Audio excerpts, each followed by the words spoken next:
आदरणीय दर्शकवृन्द तथा श्रोतावृन्दहरू, आज पुनः अर्को नयाँ कथा वाचन गर्न म तपाईहरूकै कथावाचिका सबिना मानन्धर उपस्थित भइसकेकी छु।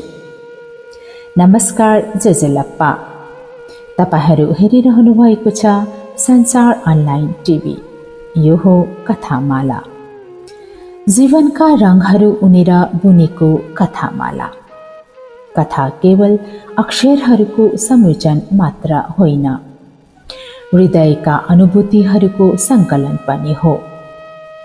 यस कार्यक्रममा हामी जीवनका वास्तविकता, सत्य घटनामा आधारित प्रेम, पीडा, सङ्घर्ष र सफलताका अनगिन्ती कथाहरू प्रस्तुत गर्ने गर्दछौँ, जसले तपाईको मनमुटु छुनेछ, सोच बदल्नेछ र नयाँ प्रेरणा दिनेछ।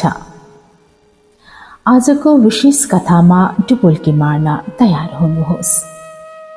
आउनुहोस् शब्दहरूको संसारमा रमाऊ। कथाहरूको संसार जीवनको चित्र छ यहाँ, भावनाको धरोहर, सम्झनाको इत्र छ यहाँ।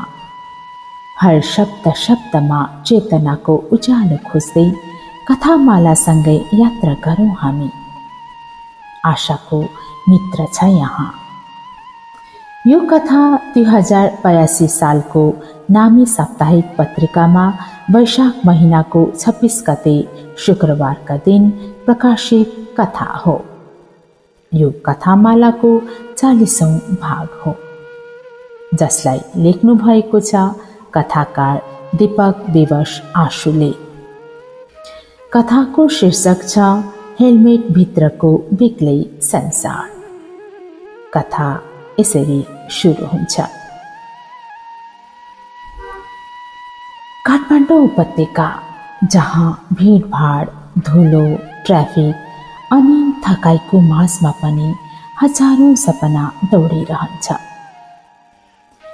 यही शहरमा दिनभर सवारी चलाएर रातमा थकाइसँग सुत्ने एक पात्र हुन् कुमार तामाङ।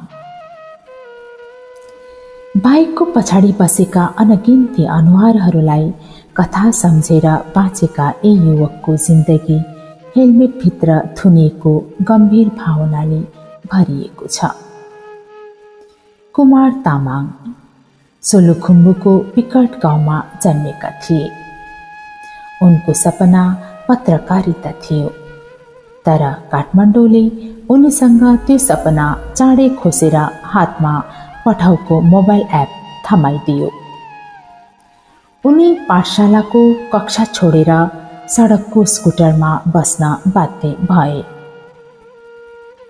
सुरुका दिनहरू एकदमै गाह्रो थिए। कोठा खोज्ने महिनौं लाग्यो उनलाई।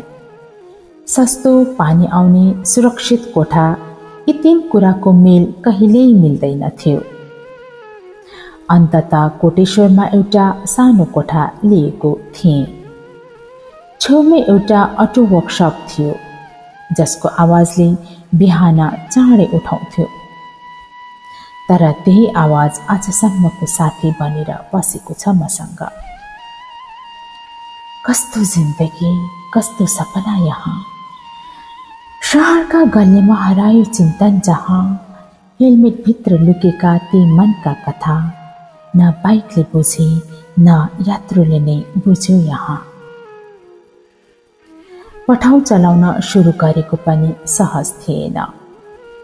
सवारी अनुमति पत्र, एपको सेटअप, बाइकको मर्मत अनि यात्रुहरूका कुरा सहनु, यी सबै सिक्नु परेको थियो मैले।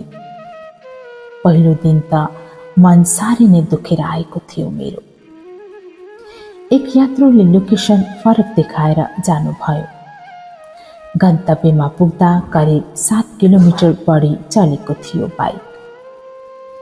मैले भने, दाइ यो त बढी भयो नि। उनले फर्केर भने, तेरो काम गाडी चलाउनु हो, भाषण दिनु होइन।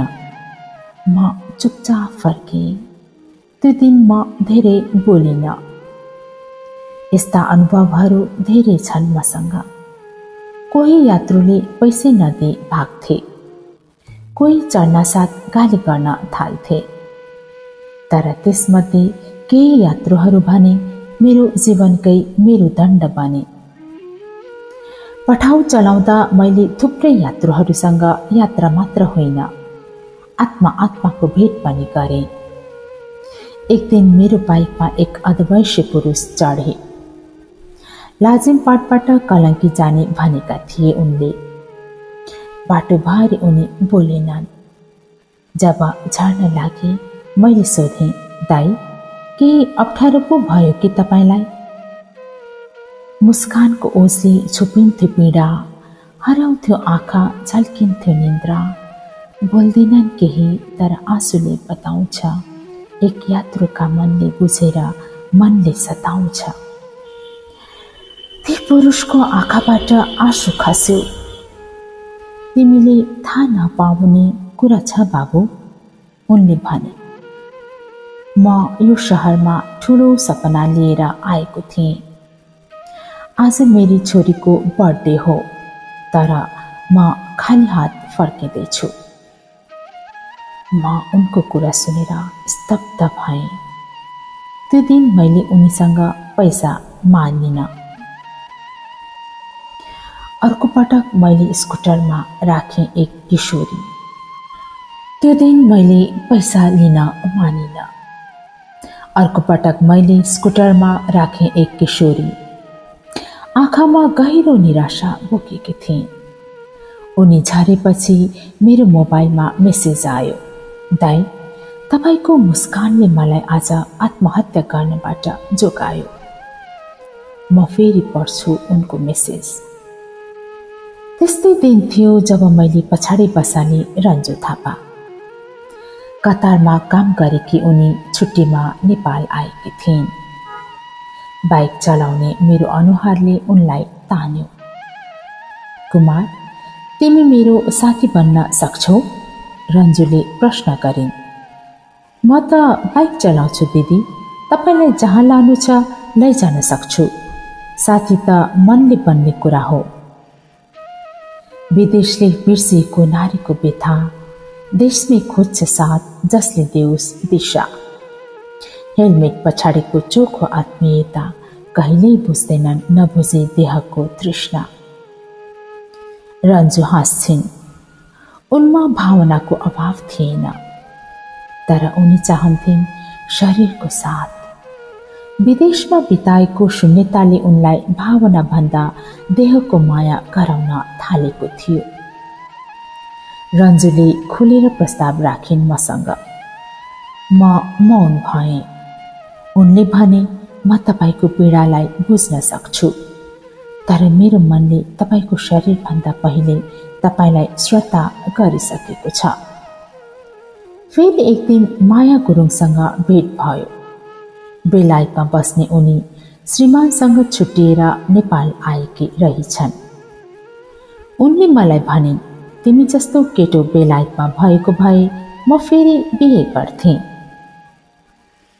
बिहे नगरेको केटी हुँ भन्ने सोचेकी हो कि? मैले हाँस्दै बोले।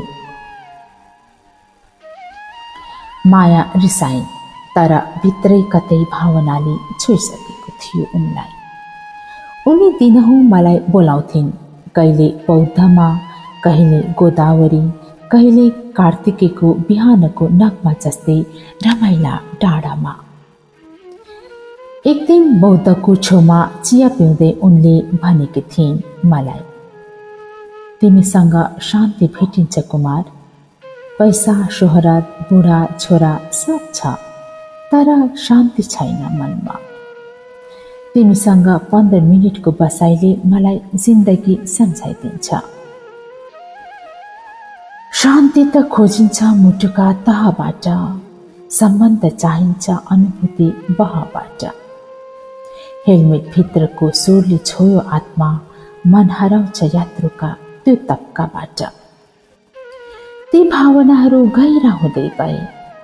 हामीहरू नजिकियौं, तर म बुझ्दथे यी सम्बन्ध तातो पानी जस्तै हो, जहाँ धेरै डुबुल्की मार्यो भने पुल्न सक्छ।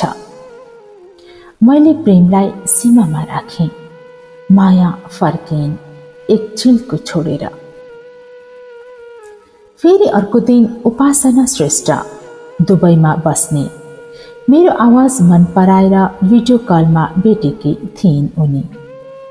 नेपाल आएकै दिन भेट गर्न आइन् मसँग। हामीहरू बालाजु गएका थियौं। झरनाको छेउमा उपासनाले हात समाउँदै भनेकी थिइन्, केवल बाइक चलाउने केटो होइनौ तिमी, तिमी भावना हो जसले मान्छे बाँच्न सिकाउँछ। म मुस्कुराएँ। म हेलमेट भित्रका सपना बोकेर हिँड्ने मान्छे। मैले धेरैको पीडा सुने, धेरैको आँसु टिपेँ, तर आफ्ना आँसु सधैँ आँखा पछाडि राखेँ। हेलमेटले लुकाउँछ पग्लिन्छ छाती, सुनिन्छ कहिल्यै नबोलिएका बानी। पठाउ होइन जीवन चलाउने नाम हो, कुमार जस्ता पात्र भावनाकै खाने हो। कथा समाप्त।